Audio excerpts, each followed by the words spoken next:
Dok, ada oknum ustadz yang mengatakan, katanya dari ilmu kedokteran Arab klasik dan juga dari faktanya, bahwa kalau Anda makan buah lalu langsung makan besar, makan daging, maka akan timbul pembusukan di usus. Atau habis makan besar, langsung makan buah. Itu salah. Harusnya makan buah dengan makan besar, dikasih jarak 2-3 jam. Mohon penjelasannya, syukron.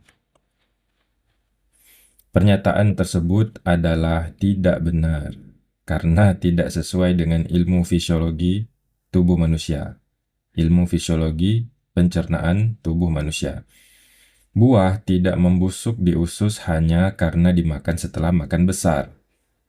Semua makanan, termasuk buah, nasi, daging, dan sayur, akan dicerna secara teratur sesuai kerja sistem pencernaan. Banyak orang membayangkan bahwa makanan yang kita makan akan menumpuk di perut, dan jika urutannya salah, maka akan terjadi pembusukan. Padahal tidak seperti itu cara kerja sistem pencernaan manusia. Mari kita bahas. Yang pertama, makanan masuk ke lambung. Sistem tidak pilih-pilih, ya. Setelah makanan dikunyah di mulut dan ditelan, makanan masuk ke lambung. Di lambung, semua makanan, baik itu buah, nasi, daging, sayur, dan lain-lain, akan dicampur dan dicerna bersamaan, bukan berdasarkan urutannya. Jadi bukan menumpuk di lambung ini, misalnya kita makan buah dulu, buah, nasi, daging, sayur, bukan seperti itu, ya. Bukan berdasarkan urutan masuknya, dia tercampur sudah dalam lambung itu. Sekali lagi ya, setelah makanan dikunyah di mulut kita ini, lalu kita telan, makanan kemudian masuk ke lambung. Di lambung, semua makanan, baik itu buah, nasi, daging, sayuran, dan lain-lain, akan dicampur, dan dicerna secara bersamaan, bukan berdasarkan urutan masuknya. Oke? Nah, lambung bukan seperti antrian bank yang satu-satu masuknya, melainkan seperti panci pengaduk yang mencampur semua makanan. Jadi semua sudah tercampur di situ. Asam lambung dan enzim-enzim seperti pepsin itu bekerja untuk memecah makanan menjadi bentuk yang lebih sederhana. Jadi, tidak ada istilah buah akan tertahan lalu membusuk karena dimakan setelah makan berat. Itu tidak benar. Semua akan diproses dalam satu sistem. Yang kedua, lambung mengatur pengosongan makanan secara bertahap. Lambung memiliki mekanisme cerdas yang disebut gastrointestinal motility. Gastrointestinal motility, di mana makanan akan dikosongkan ke usus halus secara bertahap, sesuai dengan tekstur dan jenis makanannya, ya. Sesuai dengan tekstur dan jenis makanannya, bukan urutan makanan mana yang dimakan duluan dan yang terakhir.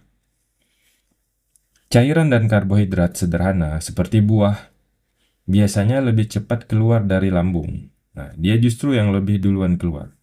Sedangkan lemak dan protein seperti daging, nah itu lebih lama dicerna, tapi tetap akan diaduk bersamaan. Bersama-sama pokoknya. Yang nasinya, yang sayurannya, yang dagingnya, yang buahnya. Pokoknya waktu kita makan itu, dia akan diaduk secara bersamaan, akan dicerna secara bersamaan.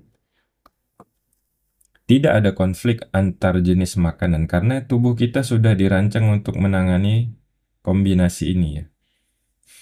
Normal kok ini.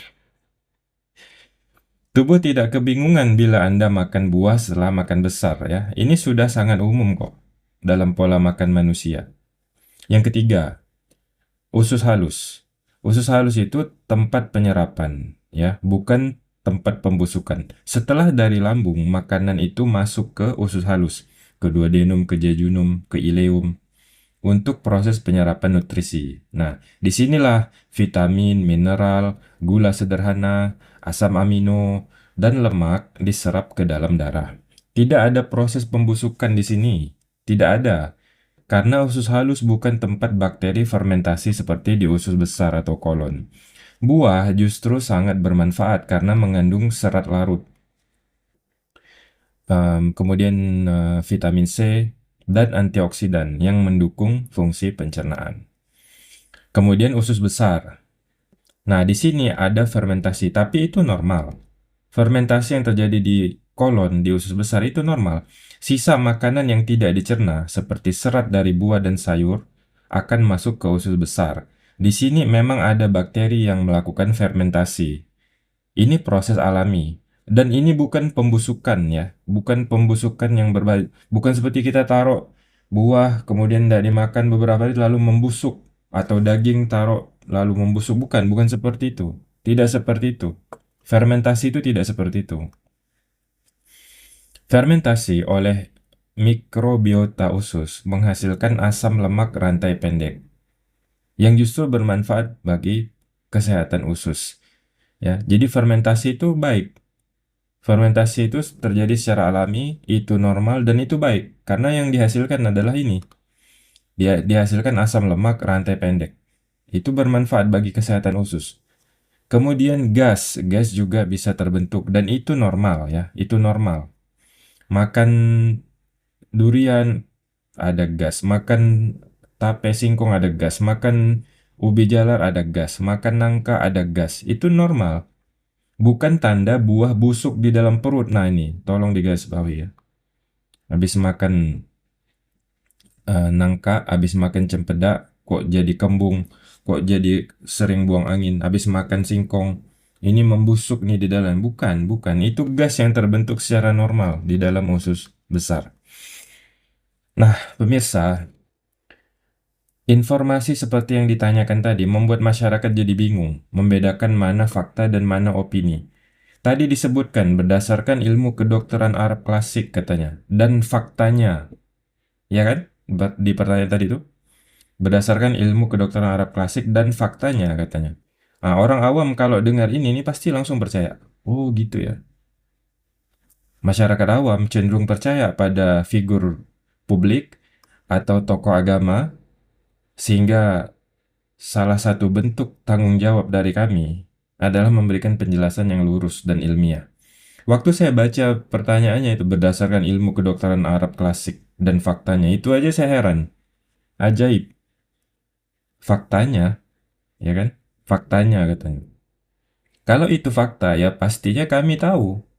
Karena itu kan pelajaran ilmu fisiologi manusia, ilmu biologi loh itu. Ilmu fisiologi itu di mana-mana ya sama. Kan bersifat universal kan, manusia kan, ilmu fisiologi pencernaan tubuh manusia kan sama di mana-mana. Di Indonesia, di Cina, di Arab Saudi, di Eropa, di Amerika, di Australia, Afrika sama semuanya. Fisiologi tubuh manusia itu sama. Kok ini beda gitu loh. Kok pernyataannya itu kok beda gitu. Saya bukan mengkritik metode pengobatan di luar medis ya, tapi ilmu pengetahuan. Masa ilmu pengetahuan tubuh manusianya beda gitu loh. Misalnya ilmu pengobatan Cina, ilmu apa tibun nabawi, apalah sebutannya di luar medis tuh. Bukan itu permasalahannya, bukan pendekatan diagnosisnya bagaimana, pengobatannya bagaimana, bukan. Ini nih masalah sains, masalah ilmu tubuh manusia gitu. Jadi saya bertanya-tanya nih, apa iya begitu gitu ya? Apa iya yang diajarkan di kedokteran Arab klasik itu sebagaimana yang dituliskan di peta ini, sebagaimana pernyataan oknum itu? Apa itu kesimpulan si oknum ustadz sendiri? Ya, apa benar itu yang diajarkan di ilmu kedokteran Arab klasik atau itu opini dia sendiri gitu loh? Klaim seperti ini berasal dari kedokteran Arab klasik atau ini bagian dari Tibun Nabawi. Nah, itu seringkali tidak disertai validasi atau kajian ilmiah yang tepat. Nah, ini berbahaya karena membuat orang berpikir bahwa meninggalkan pola makan yang sehat justru bentuk ketaatan agama. Padahal tidak ada perintah agama seperti itu. Kalau dikritik secara ilmiah, sebagian pendukungnya itu justru menganggapnya sebagai penentangan ajaran agama. Padahal yang kita kritik itu adalah klaim ilmiah yang keliru, bukan nilai agamanya. Ketika orang terbiasa menerima informasi medis dari tokoh yang tidak kompeten, mereka bisa menolak terapi medis yang sah, seperti antibiotik, vaksinasi, obat diabetes, bahkan pembedahan yang diperlukan. Ilmu sains dan ilmu kedokteran yang merupakan bagian darinya tidak bertentangan kok dengan dalil. Sangat banyak ilmu sains yang sesuai dengan apa yang dikabarkan dalam Al-Quran, sehingga kedokteran itu tidak bertentangan dengan Islam. Demikian, wallahu a'lam bishawab.